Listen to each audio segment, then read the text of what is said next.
그런데 세상에는 이와는 전혀 다른 방식으로 사이렌 소리를 소비하는 나라가 있습니다. 지구 반대편 중동의 화약고, 이스라엘입니다. 지중해에 햇살이 내리쬐는 텔아비브에 맑은 하늘 위로 적국이 쏘아올린 수십 발의 미사일이 날아들고 이스라엘의 방공망인 아이언돔이 이를 산산조각내며 엄청난 폭음이 도심을 뒤흔드는 상황을 머릿속에 그려보십시오. 당장 방공호로 뛰어들어가 숨죽여야 할 그 순간, 놀랍게도 노천 카페에 앉아있던 일부 사람들은 하늘을 힐끗 쳐다보고는 하던 대화를 마저 끝내며 남은 커피를 마십니다. 그리고 다음날 아침, 이 나라의 젊은 엔지니어들이 세운 벤처기업 하나가 수천억 원의 기업 가치를 인정받으며 미국의 나스닥 시장에 화려하게 상장합니다.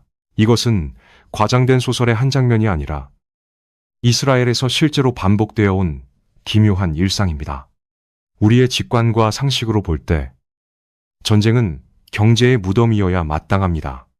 끊임없는 테러의 위협과 로켓포의 궤적 아래에서 정상적인 투자와 경제 활동이 이루어진다는 것 자체가 넌센스처럼 느껴집니다.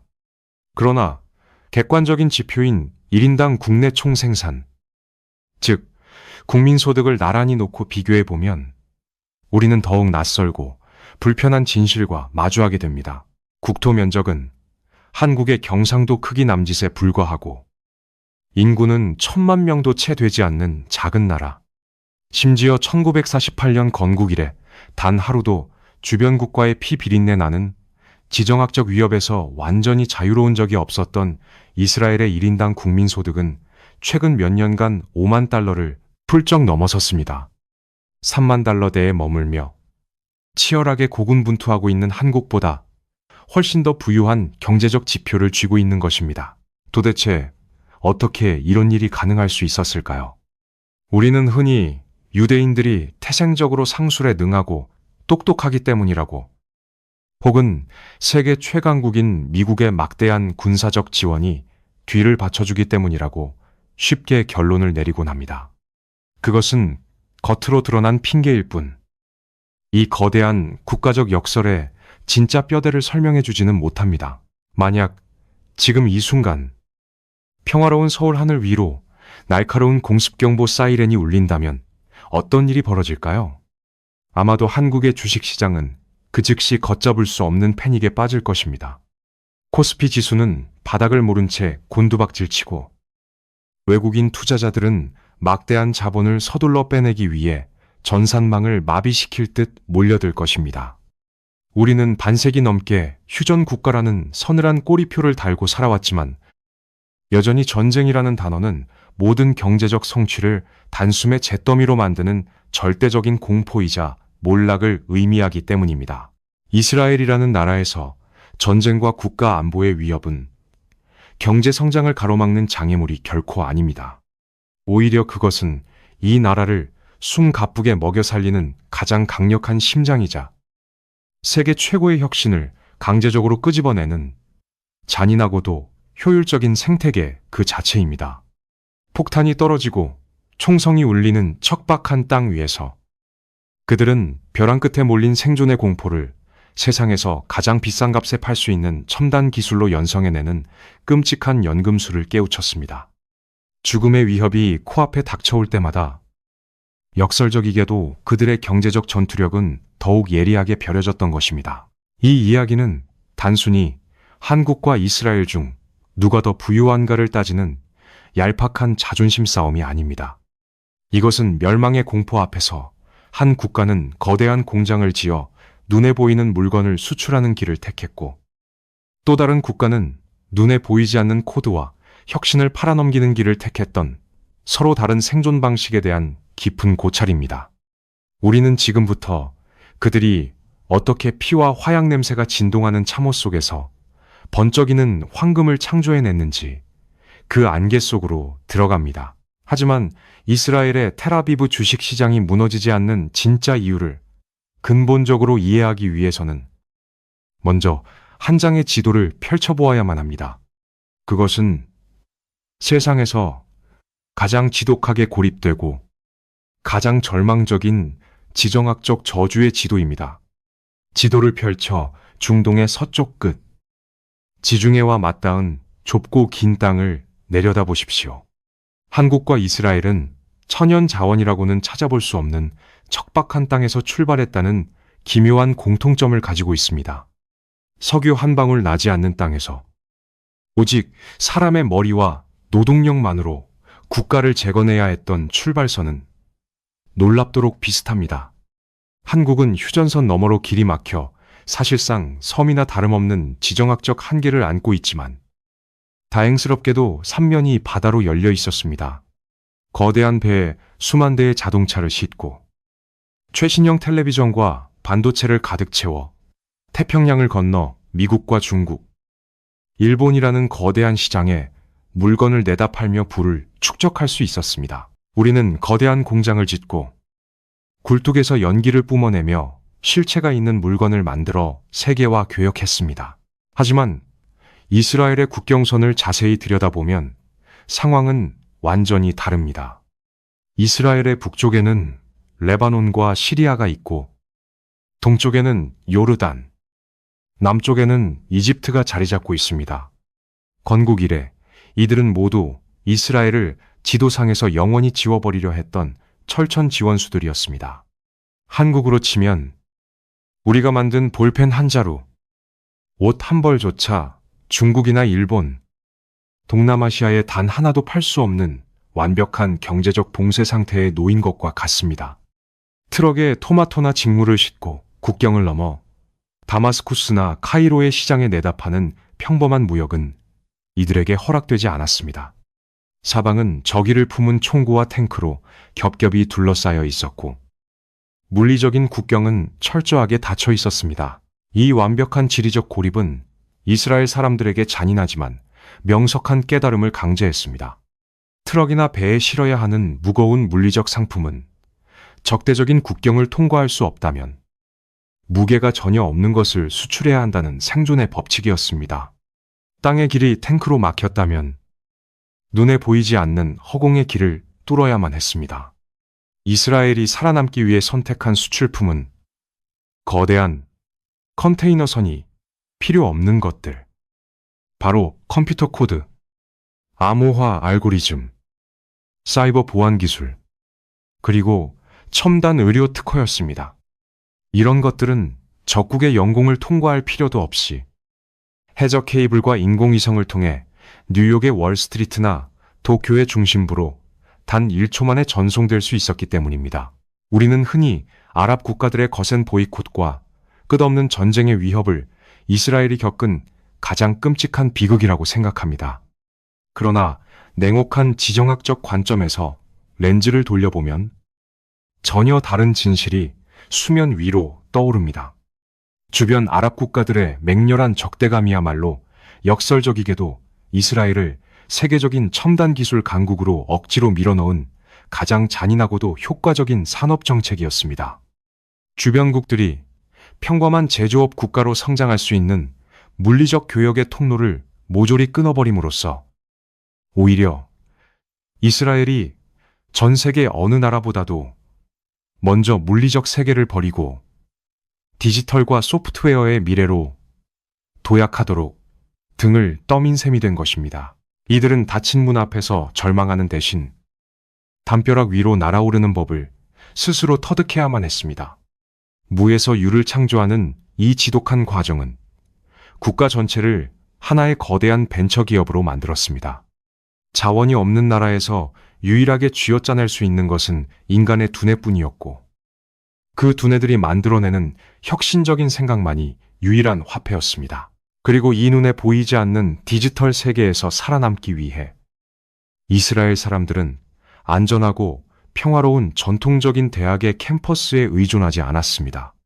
그들의 진짜 엘리트 양성소이자 오늘날 엄청난 부를 창출해내는 마법의 용광로는 놀랍게도 늘 피냄새와 총탄이 빗발치는 바로 그곳이었습니다. 대한민국에서 20대 초반에 건장한 청년들이 겪어야 하는 병역의 의무는 종종 인생의 쉼표 혹은 학업과 경력의 단절로 여겨집니다. 국가의 안보를 위해 나의 청춘 중 2년 남짓한 시간을 묵묵히 헌신하고 반납하는 숭고한 희생의 시간입니다.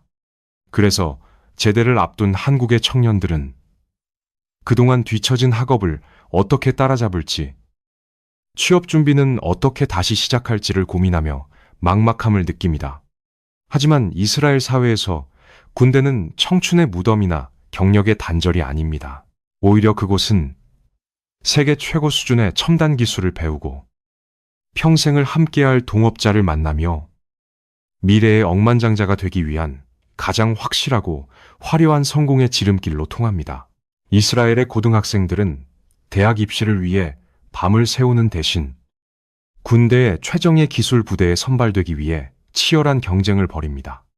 그 중에서도 정보 수집과 사이버 보안을 전담하는 8200부대나 상위 1%의 천재들을 모아놓은 탈피오트 같은 엘리트 부대는 세계적인 명문 대학보다 훨씬 더 들어가기 어렵고 영광스러운 자리입니다. 고등학교를 갓 졸업한 10대 후반의 어린 병사들은 입대하자마자 국가의 존망이 걸린 진짜 생존의 문제를 마주합니다. 적국의 통신망을 뚫고 들어가 테러 징후를 사전에 차단하고 날아오는 미사일의 궤적을 찰나의 순간에 계산해 요격하는 시스템을 직접 설계해야만 합니다. 연습이나 모의 훈련이 아닙니다.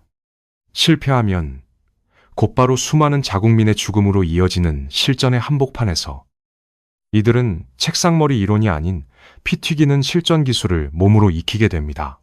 우리의 상식 속에서 군대는 막대한 국가 예산을 낭비하며 무기를 소비하는 거대한 비용 집단입니다.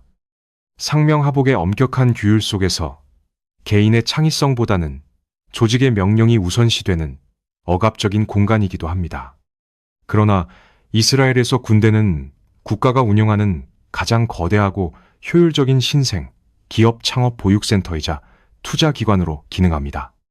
20대 중반이 되어 제대를 할 무렵 이 청년들은 이미 3, 4년 동안 국가 단위의 사이버 전쟁을 지휘하고 겪어낸 세계 최고 수준의 베테랑 기술자가 되어 있습니다. 군대에서 생사를 함께하며 끈끈한 신뢰를 쌓은 전우들은 자연스럽게 사업의 공동 창업자가 됩니다. 군에서 개발했던 미사일 요격 기술이나 해킹 방어 시스템, 비밀 통신망 기술은 전역과 동시에 민간으로 흘러나와 세계 시장을 제패하는 자율주행 자동차 기술과 상업용 보안 프로그램으로 화려하게 변신합니다. 군대가 곧 기술의 산실이며 경제의 가장 강력한 엔진이 되는 셈입니다. 이 낯설고 충격적인 진실은 징병제라는 같은 제도를 운영하는 우리에게 깊은 생각거리를 던져줍니다. 휴전선이라는 똑같은 비극을 머리에 이고 살아가면서도 우리는 군대를 오직 방어와 희생의 공간으로만 남겨두었습니다. 반면 이스라엘은 안보적 위기라는 국가적 족쇄를 젊은이들의 두뇌를 극한으로 단련시키는 무기로 뒤바꾸었고 전장을 가장 혁신적인 부의 창출구로 탈바꿈시켰습니다. 언제 폭탄이 떨어질지 모르는 죽음의 공포가 도사리는 병영 안에서 이스라엘 국가 경제를 떠받치는 거대한 기술, 기업들이 쉴 새 없이 쏟아져 나오는 것입니다. 이 거대한 공장 같은 군대 시스템은 분명 세계 어느 곳에서도 흉내내기 힘든 지정학적 생존의 기적입니다. 하지만 이 정교하고 무서운 시스템조차도 눈에 보이지 않는 어떤 특유의 문화적 토양이 없었다면 결코 거대한 자본을 만들어내지 못했을 것입니다. 그것은 바로 윗사람의 눈치를 살피고 위계 질서를 중시하는 한국 사회에서는 감히 상상조차 하기 힘들고 때로는 몹시 꺼려지기까지 하는 한 가지 불문율과 연결되어 있습니다. 지독할 정도로 뻔뻔하고 도전적인 오만함과 당돌함이라는 무형의 문화입니다. 한국 사회를 지탱하는 가장 강력한 보이지 않는 규칙 중 하나는 바로 눈치와 위계 질서입니다. 나이가 많은 사람을 공경하고 직급이 높은 상사의 지시에 순응하며 회의실에서는 튀지 않고 조직의 화합을 우선시하는 태도를 우리는 오랫동안 미덕으로 여겨왔습니다. 특히 상위 계급의 명령이 절대적인 군대나 수직적인 구조를 가진 거대 기업에서 아랫사람이 윗사람의 의견에 정면으로 반기를 드는 것은 곧 조직 생활의 폭이나 다름없는 무모한 행동으로 간주됩니다. 그런데 이스라엘 사람들의 내면에는 우리의 이런 유교적 상식과 정면으로 충돌하는 매우 독특하고 거친 정신적 유산이 흐르고 있습니다. 그들은 그것을 히브리어 발음 그대로 후츠파라고 부릅니다. 후츠파는 우리말로 정확히 1대1로 번역하기 어려운 단어입니다. 굳이 표현하자면 뻔뻔함, 당돌함, 무례함, 혹은 주제 넘은 오만함에 가깝습니다. 동방 예의지국의 관점에서는 당장 훈계의 대상이 될 법한 이 불량한 태도가 놀랍게도 이스라엘에서는 국가의 혁신을 이끄는 가장 고귀한 철학으로 대접받습니다. 이 후츠파의 진가는 앞서 말씀드린 이스라엘의 군대에서 가장 극적으로 드러납니다. 이제 막 20살이 된 말단 이등병이 50살이 넘은 별을 단 장군을 향해 작전 계획이 완전히 틀렸다고 목소리를 높여 논쟁을 벌이는 장면을 상상해 보십시오. 한국의 병영이라면 당장 엄벌에 처해질 엄청난 학명이겠지만 이스라엘 군대에서는 계급장보다 객관적인 수치와 논리가 항상 우위에 있습니다. 만약 이등병의 분석이 장군의 직관보다 논리적으로 타당하다면 장군은 아무런 수치심 없이 그 자리에서 이등병의 의견을 수용하고 작전을 수정합니다. 그들은 권위에 맹종하는 것이야말로 집단을 죽음으로 몰아넣는 가장 위험한 무능이라고 배웁니다. 왜냐하면 사방이 적국으로 둘러싸인 실전의 상황에서 윗사람의 체면을 살려주기 위해 입을 다물고 있다가는 그 실수 하나로 부대원 전체가 목숨을 잃을 수도 있기 때문입니다. 생존 앞에서는 계급도, 나이도, 체면도 사치에 불과합니다. 오직 누가 더 생존 확률을 높일 수 있는 정답을 쥐고 있느냐만이 유일한 판단 기준이 됩니다. 끊임없이 질문하고, 의심하고, 권위에 도전하는 이 지독한 생존 본능은 제대 후 그들이 창업의 세계로 뛰어들었을 때 가장 치명적인 무기로 돌변합니다. 새로운 기업을 세우고 혁신을 만들어내는 생태계 자체가 본질적으로 기존의 기득권 세력이 만들어 놓은 낡은 질서를 파괴하는 과정이기 때문입니다. 세계 시장을 장악한 거인들이 수십 년간 지켜온 굳건한 방식에 대해 당신들의 방식은 비효율적이고 틀렸다고 당돌하게 손가락질할 수 있는 배짱. 수백 번 거절당해도 다음날 다시 투자자의 문을 박차고 들어갈 수 있는 뻔뻔함이 바로 이스라엘 기업가들의 핵심 기질입니다. 우리는 흔히 서양의 합리성이나 유대인의 타고난 지능을 부러워하지만 정작 국제경제라는 잔혹한 전쟁터에서 이스라엘을 최고 수준으로 만든 진짜 무기는 바로 아시아적 기준에서는 버릇없어 보이는 이 맹렬한 무례함이었습니다. 위아래를 따지지 않고 본질만 파고드는 이 치열한 수평적 소통 문화는 조직 내부의 병목 현상을 없애고 실패를 두려워하지 않는 엄청난 속도의 혁신을 가능하게 했습니다. 이처럼 극한의 지정학적 환경과 군대라는 특수한 시스템, 그리고 권위에 굴복하지 않는 후츠파 정신이 결합하면서 이스라엘은 세상에서 가장 완벽한 혁신 기업의 요람으로 거듭났습니다.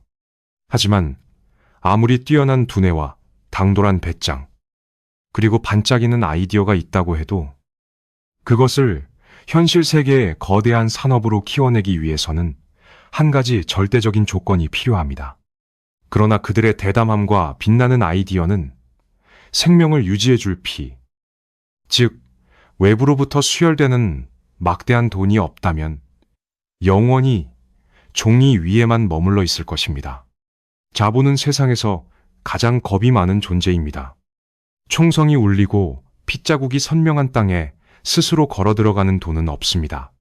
투자자들은 불확실성을 혐오하며 지정학적 위기라는 단어만 들어도 서둘러 자금을 회수하여 안전한 곳으로 도망치기 마련입니다. 앞서 우리가 살펴본 이스라엘 청년들의 번뜩이는 천재성, 군대에서 다져진 기술력, 그리고 후츠파 정신이 아무리 훌륭하다 한들 이 모든 혁신의 씨앗에 물을 주고 싹을 틔울 막대한 돈이 외부에서 수혈되지 않는다면 그것은 한낱 종이 쪼가리 위에 몽상에 불과했을 것입니다. 도대체 이스라엘은 어떻게 미사일이 날아다니는 이 위험천만한 사막으로 미국의 까다로운 벤처 자본을 폭포수처럼 끌어들일 수 있었을까요? 한국이 전쟁의 폐허에서 경제를 일으켜 세울 때 선택한 방식은 국가가 주도하는 강력한 금융 지원과 재벌 육성이었습니다. 정부가 특정 산업을 지정하면 국책은행들이 막대한 자본을 대출해주고 국가가 그 위험을 온전히 보증하는 형태였습니다. 우리는 그렇게 대기업이라는 거대한 방패를 만들어 세계 시장으로 나아갔습니다.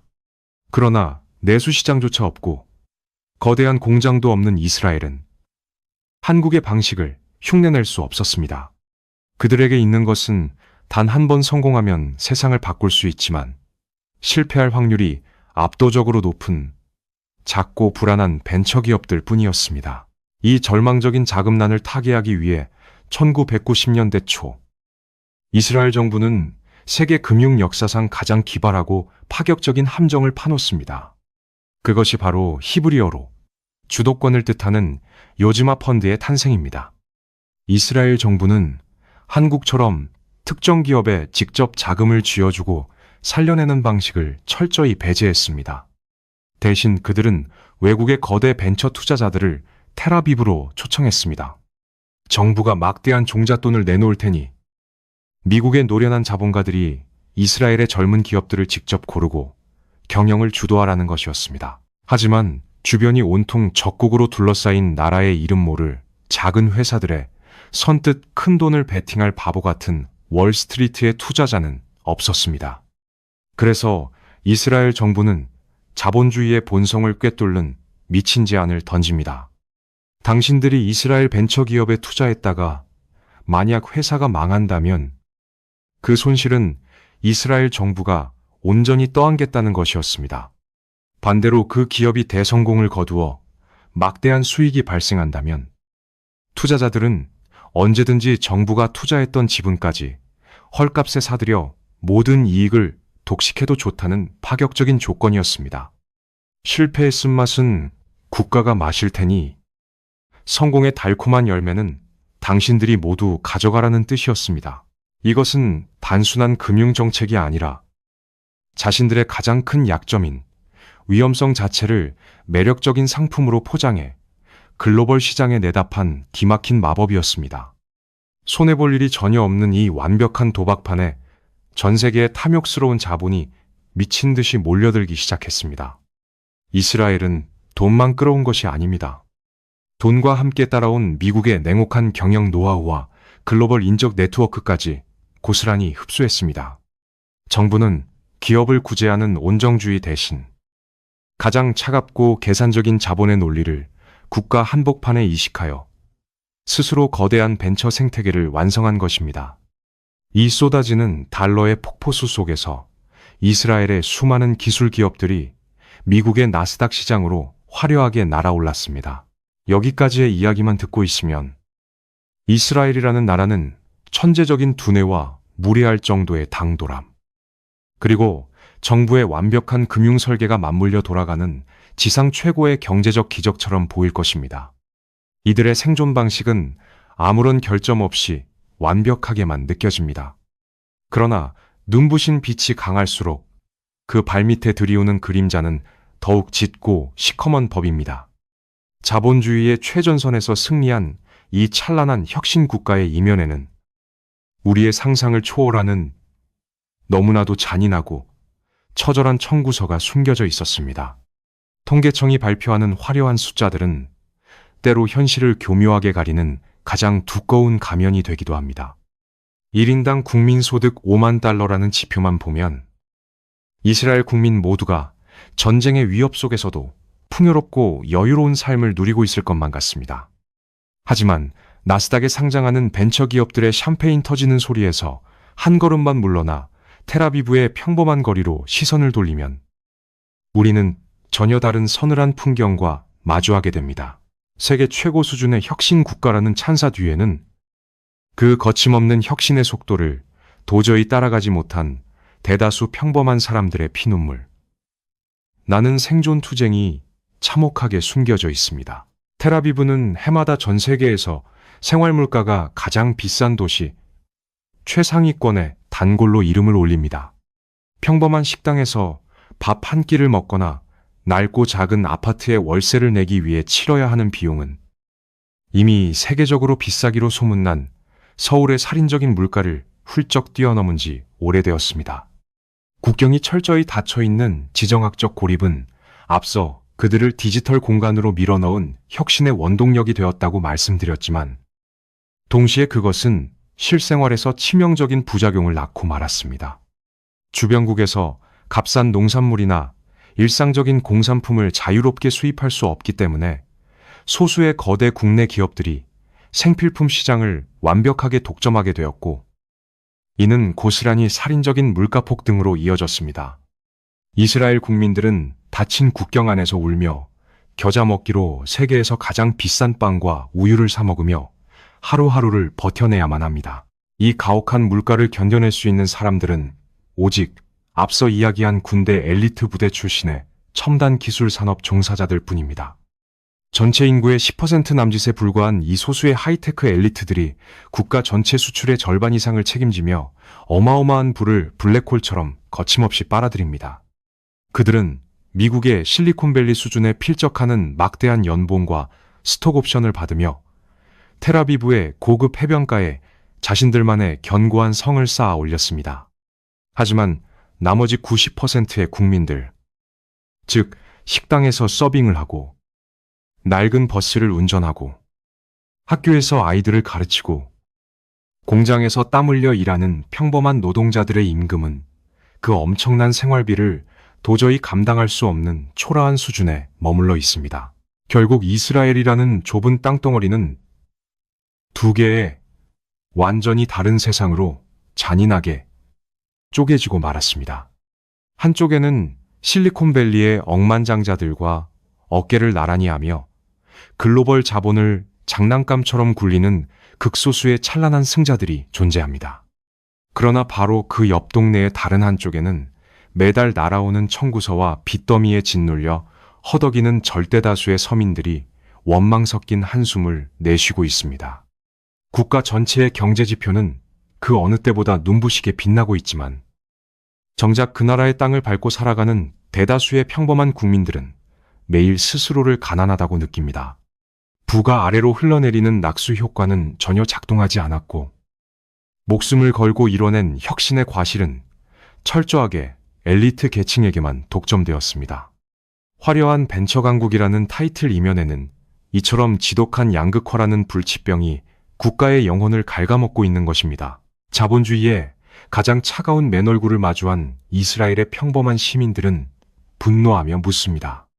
전쟁터에 빗발치는 총탄 앞에서는 모두가 똑같이 피를 흘리고 목숨을 걸며 나라를 지켰는데, 왜 제대 후 누군가는 수천억 원을 거머쥔 억만장자가 되고 우리는 마트에서 식료품 가격표를 보며 10원짜리 하나에 벌벌 떨어야 하는가? 국가가 생존이라는 거창한 이름으로 강요했던 끝없는 긴장과 혁신의 결과가 결국 이토록 극단적이고 잔인한 불평등이라면 우리는 도대체 누구를 위해 그토록 치열하게 살아남아야 했는가? 지표상의 부유함이 결코 평범한 개인의 행복을 보장해주지 않는다는 이 쓰라린 진실은 오랜 시간 고도 성장의 신화에 갇혀 심각한 양극화의 몸살을 앓고 있는 한국 사회에도 매우 섬뜩하고 묵직한 기시감을 안겨줍니다. 이렇게 내부에서부터 쫓아 들어가는 극단적인 경제적 격차는 이미 이스라엘 사회를 위협하는 거대한 시한폭탄이 되었습니다. 하지만 이스라엘이 직면한 진짜 끔찍한 공포는 텔아비브의 살인적인 물가나 빈부격차만이 아닙니다. 이 경제적 불평등이라는 시한폭탄 바로 옆에는 그보다 훨씬 더 파괴적인 또 다른 폭탄의 초침이 서서히 줄어들고 있습니다. 그것은 바로 군대에도 가지 않고 어떠한 경제활동에도 참여하지 않으면서 오직 자신들만의 신성한 율법 세계 속에 갇혀 살아가는 어떤 거대한 집단에 대한 이야기입니다. 이스라엘 거리의 풍경을 조금 더 깊이 들여다보면 최첨단 스마트폰을 들고 바쁘게 걸어가는 벤처 기업가들 사이로 전혀 다른 시대를 살아가는 듯한 기묘한 사람들을 마주치게 됩니다.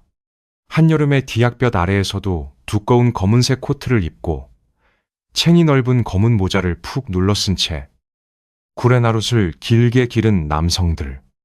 우리는 이들을 초정통파, 유대인, 하레디라고 부릅니다. 이스라엘의 눈부신 경제 성장과 텔아비브의 화려한 마천루 뒤에는 이들이 만들어내는 거대한 침묵의 그림자가 길게 드리워져 있습니다. 이 그림자는 외부의 적이 쏘아올리는 그 어떤 미사일보다도 이스라엘의 미래를 치명적으로 위협하는 가장 끔찍한 시한폭탄입니다. 한국 사회를 떠받치는 근간은 국방의 의무와 납세의 의무입니다. 이스라엘 역시 남녀를 불문하고 가혹한 병역의 의무를 지며 앞서 말씀드렸듯 그 군대라는 펄펄 끓는 용광로가 혁신적인 벤처기업들을 끊임없이 쏟아내는 국가 경제의 심장 역할을 합니다. 그러나 이 거대한 국가적 생존 시스템에서 유일하게 그리고 완벽하게 열외된 집단이 바로 하레디입니다. 건국 초기 이스라엘 정부는 끔찍한 학살로 명맥이 끊길 뻔했던 유대교의 전통을 보존하겠다는 명분 아래 극소수였던 이들에게 군 면제라는 특혜를 베풀었습니다. 국가의 안보와 경제라는 세속적인 일은 일반 국민들이 도맡을 테니 당신들은 오직 율법 경전을 읽고 기도하는 신성한 의무에만 전념하라는 일종의 타협이었습니다. 하지만 이 타협은 수십 년이 지난 지금 국가의 뼈대를 뒤흔드는 무서운 괴물로 자라났습니다. 이 집단의 남성들은 평생 일하지 않습니다. 그들은 수학이나 과학, 외국어 같은 현대사회에서 생존하기 위해 필수적인 학문은 철저히 거부한 채 오로지 낡은 종교 경전만을 파고듭니다. 현대적인 교육을 전혀 받지 않았으니 고도의 첨단 기술로 돌아가는 이스라엘 경제 생태계에서 이들이 할 수 있는 일은 사실상 아무것도 없습니다. 경제 활동을 하지 않으니 당연히 세금도 내지 않습니다. 대신 이들은 종교적 신념에 따라 피임을 엄격하게 거부하며 한 가정당 평균 7명에 가까운 엄청난 수의 아이들을 낳습니다. 폭발적으로 늘어나는 이 거대한 인구를 먹여 살리는 천문학적인 돈은 도대체 어디서 나오는 것일까요? 바로 텔아비브의 첨단 벤처기업에서 밤낮 없이 일하며 막대한 세금을 쏟아붓는 앞서 말한 극소수의 기술, 엘리트들과 평범한 노동자들의 주머니에서 나옵니다. 이 끔찍한 불균형의 모순을 온몸으로 견뎌내는 이스라엘, 평범한 시민들의 끓어오르는 분노를 상상해 보십시오. 나의 아들과 딸은 언제 총탄이 날아올지 모르는 최전방에서 목숨을 걸고 피를 흘리는데 검은 옷을 입은 저들은 신의 방패가 우리를 지켜준다는 교리 아래 병역을 단호히 거부합니다. 내가 뼈 빠지게 일해서 낸 피 같은 세금은 땀 흘려 일하지 않고 아이만 낳는 저들의 생활 보조금과 종교학교 지원금으로 끝없이 흘러들어갑니다. 더욱 절망적이고 공포스러운 것은 이들의 인구가 세상 그 어떤 집단보다 무서운 속도로 불어나고 있다는 사실입니다. 머지않은 미래에 이스라엘 전체 인구의 3분의 1이 이들로 채워질 것이라는 우울하고 끔찍한 전망이 이미 기정사실로 다가오고 있습니다. 세금을 내고 군대에 가는 사람은 점점 줄어드는데 맹목적으로 세금에 기대어 살아가는 면제자들의 수는 폭발적으로 증가하는 국가. 이것은 외부의 거대한 적이 쳐들어오기도 전에 스스로의 무게를 이기지 못해 붕괴해버리는 완벽하고도 치명적인 파멸의 시나리오입니다. 우리는 흔히 이스라엘을 둘러싼 가장 큰 위협이 주변 적성국들의 거대한 무기나 테러 단체의 로켓포라고 생각하기 쉽습니다. 그러나 이스라엘의 찬란한 경제와 견고한 안보를 진정으로 서서히 무너뜨리고 있는 진짜 적은 국경선 너머가 아니라 바로 내부에서 썩어 들어가는 기형적인 인구 구조 그 자체입니다. 혁신의 화려한 엔진은 소수의 사람들에게 무거운 짐을 지운 채 점점 거대해지는 수레를 힘겹게 끌고 가며 금방이라도 터질 듯 과열되고 있었습니다. 그럼에도 불구하고 압도적인 기술력과 전 세계에서 몰려드는 막대한 자본이 만들어내는 거대한 장막 덕분에 이 위태로운 사회 구조는 그럭저럭 평화라는 얄팍한 얼음판 위를 걷고 있었습니다. 이 위태롭게 삐걱거리는 사회의 균열은 어떻게든 아슬아슬하게 봉합되며 불안한 평시의 일상을 지탱할 수 있을 것처럼 보였습니다. 최소한 그날의 붉은 태양이 떠오르기 전까지는 말입니다. 이 모든 얄팍한 안전의 환상과 경제적 번영의 단단한 껍데기가 무참히 찢겨나간 것은 2023년 10월의 어느 이른 아침이었습니다. 2023년 10월 7일 새벽, 텔아비브의 맑은 하늘 위로 수천 발의 로켓이 비처럼 쏟아져 내렸습니다. 이스라엘 사람들이 굳게 믿고 있던 철통 같은 안보의 신화, 그리고 전쟁의 위협 속에서도 결코 주식시장은 무너지지 않는다는 경제적 오만함이 산산조각 나는 순간이었습니다. 적의 기습 공격은 단순한 국경의 분쟁이나 국지적인 테러 수준이 아니었습니다. 그것은 이스라엘이라는 국가가 수십 년 동안 정교하게 쌓아올린 창업국가의 시스템 전체를 향해 날아든 가장 치명적인 비수였습니다. 이스라엘 정부는 즉각 국가 비상사태를 선포하고 건국 이래 최대 규모인 30만 명이 넘는 예비군을 단숨에 징집했습니다. 조국을 지키기 위해 전 세계에서 젊은이들이 비행기를 타고 기꺼이 전선으로 달려왔다는 소식은 애국심의 숭고한 상징처럼 포장되어 전 세계로 타전되었습니다. 하지만 경제의 심장부로 카메라의 렌즈를 돌려보면 그 애국심의 이면에는 국가의 뼈대가 무너져 내리는 끔찍한 비명이 울려 퍼지고 있었습니다. 군복을 입고 소총을 든 채 참혹한 시가전의 흙먼지 속으로 뛰어든 그 30만 명의 청년들은 그저 평범한 병사들이 아니었습니다. 그들은 바로 세계 기술시장 상장을 앞둔 신생기업의 최고 경영자였고 세상을 바꿀 인공지능 프로그램을 짜던 수석 개발자였으며 외국에 막대한 투자금을 굴리던 금융 전문가들이었습니다. 이스라엘 경제를 최전선에서 끌고 가던 가장 핵심적인 국가의 두뇌들이 하루아침에 컴퓨터와 서류 가방을 내려놓고 피투성이가 된 채 벙커 속으로 사라져버린 것입니다. 대체 불가능한 고급 인력들이 총알바지로 내몰리는 이 기막힌 현실은 그 어떤 경제 제재보다도 가혹했습니다. 회사의 중역부터 말단 기술자까지 전체 직원의 3분의 1이 한꺼번에 군대로 징발되자 불야성을 이루던 텔아비브의 화려한 사무실들은 순식간에 온기가 사라진 유령 도시처럼 텅 비어버렸습니다.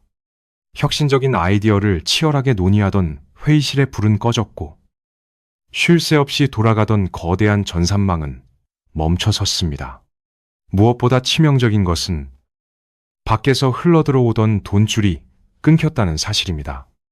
이스라엘의 위험성을 오히려 돈이 되는 매력적인 상품으로 여겼던 미국과 유럽의 거대 자본들마저 끝을 알 수 없는 전면전의 수렁에 빠진 나라에는 더 이상 기꺼이 돈을 던지지 않았습니다. 전쟁은 혁신의 촉매제이자 경제를 돌아가게 만드는 원동력이라는 이스라엘 특유의 서늘한 마법은 전면전이라는 진짜 지옥 앞에서는 전혀 통하지 않았습니다. 전쟁은 결코 경제를 춤추게 하는 마법의 지팡이가 아니었습니다.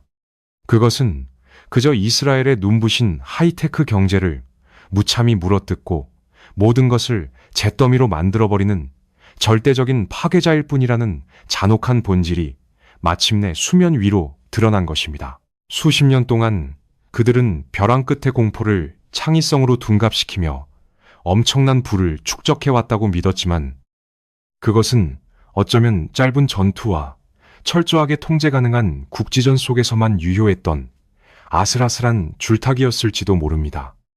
매일 쏟아지는 막대한 전쟁 비용이 국가의 금고를 빠르게 갉아먹고 텅 빈 연구소와 사무실이 성장을 멈추면서 그토록 오만하고 당당했던 이스라엘 경제는 건국 이래 가장 끔찍한 출혈을 겪으며 속절없이 무너져 내리고 있습니다. 1인당 국민소득이 높다는 자랑스러운 지표는 지금 당장 머리 위로 쏟아지는 폭탄 앞에서 아무런 위안도 보호막도 되어주지 못했습니다. 이제 천하무적처럼 보였던 창업 국가의 단단한 껍데기는 잔인하게 벗겨졌고 그 안에는 피를 흘리며 가쁜 숨을 몰아쉬는 상처 입은 작은 나라의 맨얼굴만이 남았습니다. 천문학적인 비용과 젊은 엘리트들의 붉은 피를 제물로 바치며 국가의 완전한 경제적 붕괴를 막기 위해 처절한 사투를 벌이고 있는 이스라엘. 그들은 조국이 완전히 멈춰서는 것을 막기 위해 지금 이 순간에도 피와 돈이라는 막대한 대가를 치르고 있습니다. 그 잔혹한 붕괴의 현장을 가만히 지켜보면서 만약 고개를 돌려 한국을 바라본다면 우리는 과연 무엇을 발견하게 될까요? 지구 반대편에서 벌어지고 있는 이 비극적인 피해 붕괴를 지켜보면서 우리는 다시 처음의 질문으로 돌아오게 됩니다. 전쟁의 포연 속에서도 한국보다 잘 사는 나라라는 화려한 수식어는 과연 온전히 부러워해야 할 대상일까요? 이스라엘과 한국, 두 나라는 지리적 배경도, 종교도, 문화도 완전히 다르지만 국가의 뼈대 깊숙한 곳에는 놀랍도록 똑같은 유전자가 흐르고 있습니다. 그것은 바로 지도 위에서 영원히 지워질지도 모른다는 끔찍한 멸망의 공포입니다. 우리는 건국 이래 단 하루도 이 실존적인 공포에서 자유로웠던 적이 없으며 그 벼랑 끝의 두려움이야말로 두 나라를 잿더미 속에서 세계적인 경제 강국으로 밀어올린 가장 강력한 엔진이었습니다. 하지만 그 두려움에 맞서 살아남기 위해 선택한 무기는 서로 완벽하게 달랐습니다. 한국은 공포를 이겨내기 위해 거대한 물리적 방패를 만드는 길을 택했습니다. 적의 위협으로부터 국가를 지키기 위해 우리는 국가의 모든 자원과 국민의 피땀을 소수의 거대 기업, 즉 재벌에게 집중시켰습니다. 세계 최대 규모의 조선소를 해안가에 짓고 지구상에서 가장 거대한 반도체 공장을 돌리며 쉴 새 없이 수백만 대의 자동차를 쏟아냈습니다.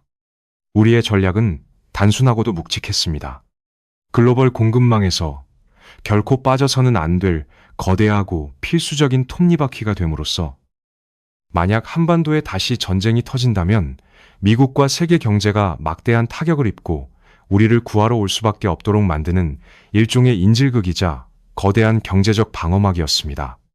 우리는 국가의 덩치를 거대하게 키워 안보를 샀지만 그 대가로 숨막히는 위계 질서와 혹독한 경쟁, 그리고 개인의 끝없는 희생을 강요하는 경직된 사회를 영원히 감내해야만 했습니다. 반면 이스라엘은 무거운 방패 대신 가장 가볍고 날카로운 단검을 쥐는 길을 택했습니다.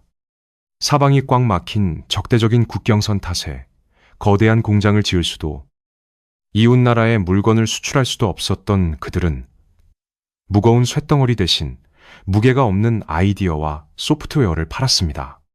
집단적인 규율보다는 개인의 번뜩이는 한재성에 의존했고 수직적인 위계 질서보다는 권위에 덤벼드는 당돌한 후치파 정신으로 위기를 돌파하는 극단적인 유연성을 무기로 삼았습니다.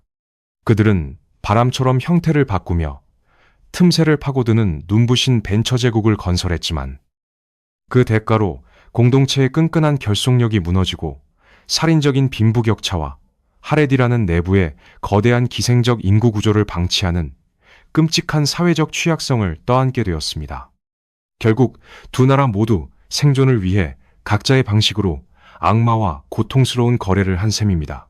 우리는 흔히 이스라엘의 5만 달러가 넘는 1인당 국민 소득을 언론을 통해 접하며 그들의 뛰어난 두뇌와 완벽해 보이는 창업 생태계를 무비판적으로 찬양하고 부러워합니다. 하지만 그 화려한 숫자는 평화롭고 안정적인 복지국가가 누리는 여유로운 풍요의 전리품이 결코 아닙니다. 그것은 언제 머리 위로 미사일이 떨어질지 모른다는 극도의 신경증적인 긴장감, 징병된 자식들이 언제 주검으로 돌아올지 모른다는 부모들의 피 말리는 공포, 그리고 내일 당장 나라가 지도에서 사라질 수도 있다는 벼랑 끝의 강박관념에 대한 처절한 위험수당일 뿐입니다. 그 엄청난 국가적 부의 본질은 축복이 아니라 잔혹한 지정학적 저주가 쥐어짜낸 고통스러운 보상금이었던 것입니다. 부유함이라는 눈부신 포장지를 한꺼풀만 벗겨내고 나면 그 안에는 살기 위해 발버둥치는 작고 상처 입은 짐승의 처절한 맨얼굴이 숨어 있습니다. 우리는 오랫동안 이스라엘이라는 거울을 통해 우리의 부족한 혁신을 질책해 왔습니다. 왜 우리는 저들처럼 실리콘밸리를 호령하며 역동적으로 창업하지 못하냐고 끊임없이 스스로를 채찍질했습니다. 하지만 두 나라가 걸어온 피 묻은 궤적을 나란히 놓고 보면 하나의 진실이 떠오릅니다. 모든 국가적 생존 전략에는 그에 상응하는 잔혹한 청구서가 뒤따른다는 사실입니다. 한국은 무거워서 둔탁하지만 쉽사리 부서지지 않는 콘크리트 요새를 짓는 길을 걸었고, 이스라엘은 날렵하고 화려하지만 내부의 작은 충격이나 길어지는 전쟁에는 치명상을 입고 무너져 내릴 수 있는 유리성 같은 위태로운 길을 걸었을 뿐입니다. 창업 국가라는 찬란한 신화, 그들이 써내려간 혁신의 여정은 분명 인류 역사에 깊이 기록될 피 묻은 기적입니다. 그러나 이 매혹적인 이야기의 마지막 장을 덮으면서 우리가 스스로에게 던져야 할 진짜 질문은 과연 누가 더 부유한가가 아닙니다. 우리가 이스라엘이라는 거울을 통해 스스로에게 던져야 할 진짜 질문은 이것입니다. 우리는 과연 우리의 평범하고 때로는 지루하기까지 한 이 일상의 평화를 기꺼이 반납하고 저들이 매일 밤 치러야 하는 핏빛 생존의 청구서를 대신 감당할 자신이 있는가?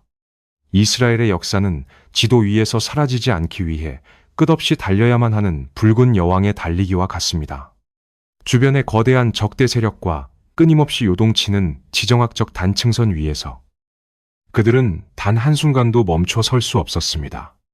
멈추는 순간 국가는 붕괴하고 국민은 학살당한다는 뼈저린 트라우마가 텔아비브의 화려한 마천루를 쌓아 올린 진짜 기반이었습니다. 무너질 곳이 없기에 허공을 향해 기둥을 세워야만 했던 그야말로 절박함이 빚어낸 기적이었습니다.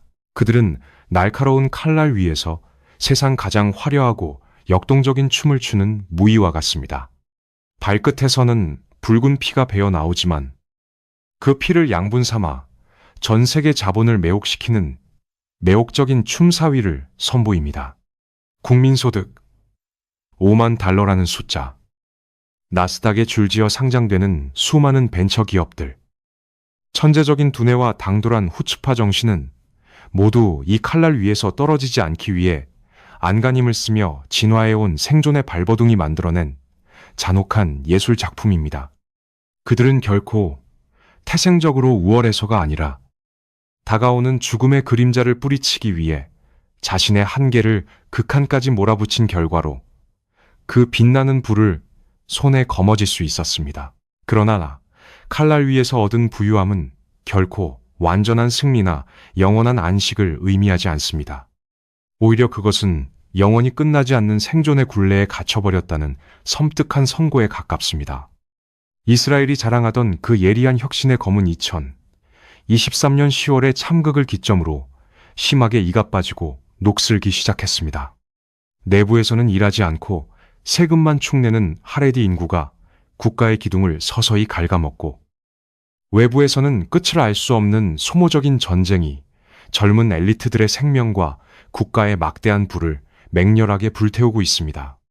아무리 세계 최고의 미사일 방어망을 갖추고 아무리 뛰어난 벤처기업을 수백 개 만들어낸다 한들 매일 밤 사이렌 소리에 선잠을 깨어 방공으로 달려가야 하는 삶을 과연 진정한 의미의 부유함이라 부를 수 있을까요?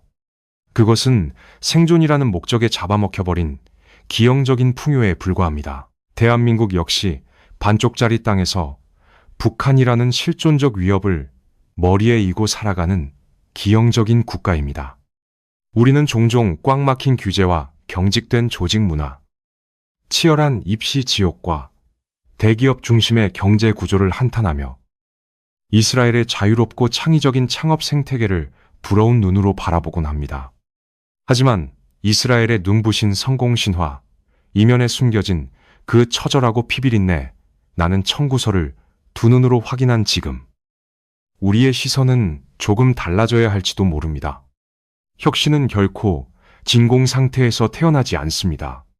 그것은 때로는 한 국가가 감당해야 할 가장 끔찍한 공포와 결핍을 땔감으로 삼아 타오르는 불꽃입니다. 이스라엘은 그 불꽃 속으로 스스로 걸어 들어가 온몸을 태우며 황금을 만들어내는 위대한 연금술을 보여주었습니다. 하지만 그 황금은 결코 평화와 맞바꿀 수 있는 성질의 것이 아니었습니다. 전쟁의 화염 속에서도 한국보다 잘 사는 나라라는 매혹적인 타이틀. 그 거대한 껍데기를 모두 벗겨내고 남은 이스라엘의 맨 얼굴을 마주한 지금. 이 긴 이야기를 듣고 계신 당신에게 마지막으로 묻고 싶습니다. 당신은 숨막히는 긴장감 속에서 날마다 천문학적인 불을 창출해내는 저 위태로운 칼날 위에 춤사위를 선택하시겠습니까? 아니면 때로는 답답하고 느리더라도 총성이 울리지 않는 평범하고 지루한 우리의 낡은 콘크리트 바닥 위를 계속 걸어가시겠습니까? 역사라는 무자비한 심판관 앞에서는 국가의 운명과 생존이라는 거대한 체스판 위에서 공짜로 얻어지는 부유함이나 대가 없는 평화 따위는 결코 존재하지 않기 때문입니다. 이제 이 먹먹한 지정학의 진실을 덮으며 남겨진 대답은 오롯이 우리의 몫이 되었습니다.